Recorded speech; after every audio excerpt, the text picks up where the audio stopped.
Hi everyone. ഇന്ന് നമ്മൾ discuss ചെയ്യുന്നത് തിയറി ഓഫ് ഡിസ്ട്രിബ്യൂഷനിൽ വരുന്ന ഒരു ടോപ്പിക്കായിട്ടുള്ള ഓയിലേഴ്സ് തിയറവും ആഡിങ് അപ്പ് പ്രോബ്ലവും ആണ്. ഇതിന് മുന്നേ ഉള്ള വീഡിയോസ് ഞാൻ അപ്ലോഡ് ചെയ്തിട്ടുണ്ട്, അതുകൂടെ കാണാൻ ശ്രമിക്കാം. ഫസ്റ്റ് നമ്മൾ നോക്കുന്നത് പ്രൊഡക്റ്റ് എക്സ്ഹോഷൻ പ്രോബ്ലം അല്ലെങ്കിൽ ആഡിങ് അപ്പ് പ്രോബ്ലം എന്ന് പറയും.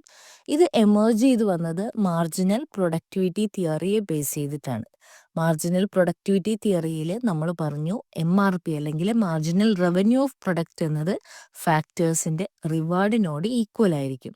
സോ ഇതിനെ റിലേറ്റ് ചെയ്തിട്ടാണ് പ്രൊഡക്റ്റ് എക്സ്ഹോഷൻ പ്രോബ്ലം അല്ലെങ്കിൽ പ്രൊഡക്റ്റ് എക്സ്ഹോഷൻ തിയറി എമേർജ് ചെയ്ത് വന്നത്. The product exhaustion theorem states that if all the factors of production are paid equal to their marginal products, they will exhaust the total product. ഓരോ പ്രൊഡക്ഷനിലും marginal product അനുസരിച്ച് reward കൊടുക്കുമ്പോൾ total product എക്സ്ഹോസ്റ്റഡ് ആകുന്നു എന്നതാണ് product എക്സ്ഹോഷൻ theorem പറയുന്നത്. So ഈ ഒരു theory propose ചെയ്തതോടെ എല്ലാ എക്കണോമിസ്റ്റിൻ്റെ ഇടയിലും ഒരു സീരിയസ് ആയിട്ടുള്ള ചർച്ച ഉയർന്നു വന്നു. അങ്ങനെ ഒരു പ്രോബ്ലം റൈസായി, അതാണ് പ്രൊഡക്റ്റ് എക്സ്ഹോഷൻ പ്രോബ്ലം അല്ലെങ്കിൽ ആഡിങ് അപ്പ് പ്രോബ്ലം എന്ന് പറയും. സോ ഈ പ്രോബ്ലം എന്ന് പറയുന്നത് if all the factors were paid equal to their marginal products would the total product be just exactly exhausted. എല്ലാ ഫാക്ടേഴ്സിനും അവരുടെ മാർജിനൽ പ്രൊഡക്ട്സിന് തുല്യമായിട്ട് നൽകിയാൽ മൊത്തം ഉൽപ്പന്നങ്ങൾ കൃത്യമായിട്ട് തീർന്നു പോകുമോ എന്നതായിരുന്നു ആ problem. This issue becomes known as product exhausted problem. So ഈ ഒരു പ്രോബ്ലം ഫസ്റ്റ് പോസ് ചെയ്തതും സോൾവ് ചെയ്തതും ഫിലിപ്പ് വിക്സ്റ്റീഡ് ആണ്. ബ്രിട്ടീഷ് എക്കണോമിസ്റ്റ് ആയിട്ടുള്ള ഫിലിപ്പ് വിക്സ്റ്റീഡ് ആണ് ഇത് ഫസ്റ്റ് പോസ് ചെയ്തതും സോൾവ് ചെയ്തതും. സോ ഇവിടെ നമുക്ക് പോൾ വിക്സ്റ്റീഡിൻ്റെ സൊല്യൂഷൻ എന്താണെന്ന് നോക്കാം. ഓയിലേഴ്സ് തിയറം യൂസ് ചെയ്തിട്ടാണ് അദ്ദേഹം സൊല്യൂഷൻ കണ്ടുപിടിച്ചത്. എന്നാൽ ഓയിലേഴ്സ് തിയറം എന്നത് പ്യുവർലി മാത്തമാറ്റിക്കൽ തിയറമാണ്. നമ്മൾ അത് ഡീപ്ലി ഡിസ്കസ് ചെയ്യുന്നില്ല. നമ്മുടെ ഇദ്ദേഹത്തിൻ്റെ സൊല്യൂഷൻസ് മാത്രമാണ് നമ്മളിവിടെ പറഞ്ഞു പോകുന്നത്.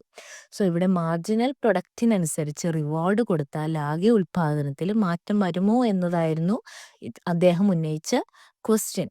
അതിന് അദ്ദേഹം തന്നെ സൊല്യൂഷൻ കണ്ടുപിടിച്ചു. എന്താണ്? യെസ്, തീരും. പക്ഷെ ടോട്ടൽ പ്രൊഡക്റ്റ് എക്സ്ഹോസ്റ്റഡ് ആകണമെങ്കിൽ ടോട്ടൽ പ്രൊഡക്റ്റ് ഫങ്ഷൻ എന്ന് പറയുന്നത് കോൺസ്റ്റന്റ് റിട്ടേൺ സ്കെയിൽ കാണിക്കണം. എന്നാൽ മാത്രമേ ടോട്ടൽ പ്രൊഡക്റ്റ് എക്സ്ഹോസ്റ്റഡ് ആകുകയുള്ളൂ. ദാറ്റ് മീൻസ് ലേബറും ക്യാപിറ്റലും ഇരട്ടിയാകുമ്പോൾ ഔട്ട്പുട്ടും ഇരട്ടിയാകണം. എന്നാൽ മാത്രമേ ടോട്ടൽ പ്രൊഡക്റ്റ് എന്നത് എക്സ്ഹോസ്റ്റഡ് ആവുകയുള്ളൂ. ലീനിയർലി ഹോമോജീനിയസ് ഡിഗ്രി 1 ആയിട്ടുള്ള അല്ലെങ്കിൽ കോൺസ്റ്റന്റ് റിട്ടേൺ സ്കെയിൽ കാണിക്കുമ്പോൾ മാത്രമേ ഈ ഒരു ടോട്ടൽ പ്രൊഡക്റ്റ് എക്സ്ഹോസ്റ്റഡ് ആവുകയുള്ളൂ. And factors are paid their marginal product. ഇത് തെളിയിക്കാനായിട്ട് അദ്ദേഹം യൂസ് ചെയ്തത് ഓയിലേഴ്സ് തിയറം എന്ന മാത്തമാറ്റിക്കൽ ഫോർമുലയാണ്.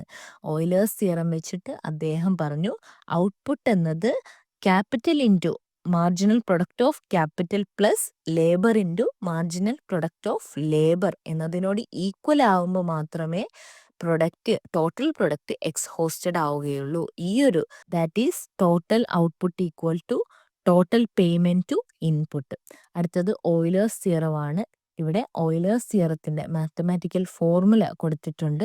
ഈ ഒരു ഫോർമുലയിൽ നിന്നാണ് അദ്ദേഹം പ്രൊഡക്റ്റ് എക്സ്ഹോഷൻ പ്രോബ്ലത്തിൻ്റെ സൊല്യൂഷൻ കണ്ടുപിടിച്ചത്. In production terms four K equal to capital and L equal to labor, where Y equal to K into marginal product of K plus labor into marginal product of labor. If degree T equal to 1, then it confirms product exhaustion. ഇവിടെ output എന്നത് capital into marginal product of capital plus labour into marginal product of labour എന്നതിനോട് equal ആകുമ്പോൾ മാത്രമേ ഇവിടെ product എക്സ്ഹോഷൻ സംഭവിക്കുകയുള്ളൂ എന്നതാണ് ഇവിടെ Euler's തിയറത്തിൽ നിന്ന്, ഈ ഒരു മാത്തമാറ്റിക്കൽ ഫോർമുലയിൽ നിന്ന് അദ്ദേഹം കണ്ടുപിടിച്ചത്. ഓയിലേഴ്സ് തിയറത്തിലൂടെ ഫിലിപ്പ് വിക്സ്റ്റീഡ് സൊല്യൂഷൻ കണ്ടുപിടിച്ചപ്പോൾ അതിന് കുറച്ച് അസംഷൻസ് കൂടെ അദ്ദേഹം ഇവിടെ പറഞ്ഞിട്ടുണ്ട്. അതിൽ ഫസ്റ്റ് പോയിന്റ് എന്ന് പറയുന്നത് കോൺസ്റ്റന്റ് റിട്ടേൺസ് ടു സ്കെയിൽ. എത്രമാത്രം നമ്മൾ ഇൻപുട്ട് കൊടുക്കുന്നോ അത്രയും ഔട്ട്പുട്ട് തിരിച്ചു കിട്ടണം. So constant returns to scale ഇവിടെ സാറ്റിസ്ഫൈ ചെയ്തിരിക്കണം. അടുത്ത point, factors are perfectly divisible. Factors എപ്പോഴും പെർഫെക്റ്റ് ആയിട്ട് ഡിവൈഡ് ചെയ്തിരിക്കണം. എല്ലാ ഫാക്ടേഴ്സും പെർഫെക്റ്റ്ലി ഡിവിസിബിൾ ആയിരിക്കണം. അടുത്ത പോയിന്റ്, നോൺ പ്രോഫിറ്റ് അല്ലെങ്കിൽ സ്റ്റേഷനറി എക്കണോമി. സ്റ്റേഷനറി എക്കണോമിയിൽ നമുക്കറിയാം പ്രോഫിറ്റ് ഇല്ല. അടുത്ത പോയിന്റ്, പെർഫെക്റ്റ് കോമ്പറ്റീഷൻ ആണ്. പെർഫെക്റ്റ് കോമ്പറ്റീഷൻ്റെ എല്ലാ ക്യാരക്ടറിസ്റ്റിക്സും ഇവിടെ ആപ്ലിക്കബിൾ ആണ്. അടുത്തത് applicable in long run. Long റണ്ണിൽ നടക്കുന്ന തിയറിയാണ്. സോ ലോങ് റണ്ണിലാണ് ഈ ഒരു കണ്ടീഷൻ സാറ്റിസ്ഫൈ ചെയ്യുകയുള്ളൂ.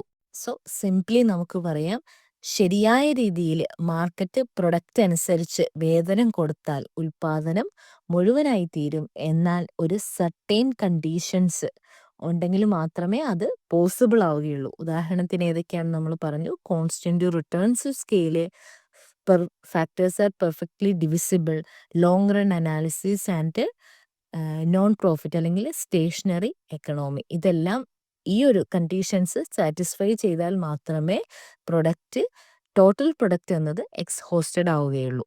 ഈ ഒരു ക്ലാസ്സിൽ നമ്മൾ ഡിസ്കസ് ചെയ്തത് ആഡിങ് പ്രോബ്ലം ആണ്. അതിന് റിലേറ്റ് ചെയ്ത് ഫിലിപ്പ് വിക്സീഡ് കൊണ്ടുവന്ന സൊല്യൂഷന് നമ്മളിവിടെ ഡിസ്കസ് ചെയ്തു.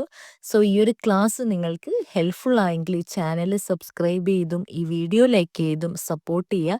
കൂടാതെ നിങ്ങളുടെ അഭിപ്രായങ്ങൾ കമൻറ്റിലൂടെ അറിയിക്കുക. നിങ്ങളുടെ ഫ്രണ്ട്സ് ആരെങ്കിലും എക്സാമിന് വേണ്ടി പ്രിപ്പയർ ചെയ്യുന്നുണ്ടെങ്കിൽ അവർക്ക് കൂടെ ഷെയർ ചെയ്ത് കൊടുക്കുക. Thank you for watching.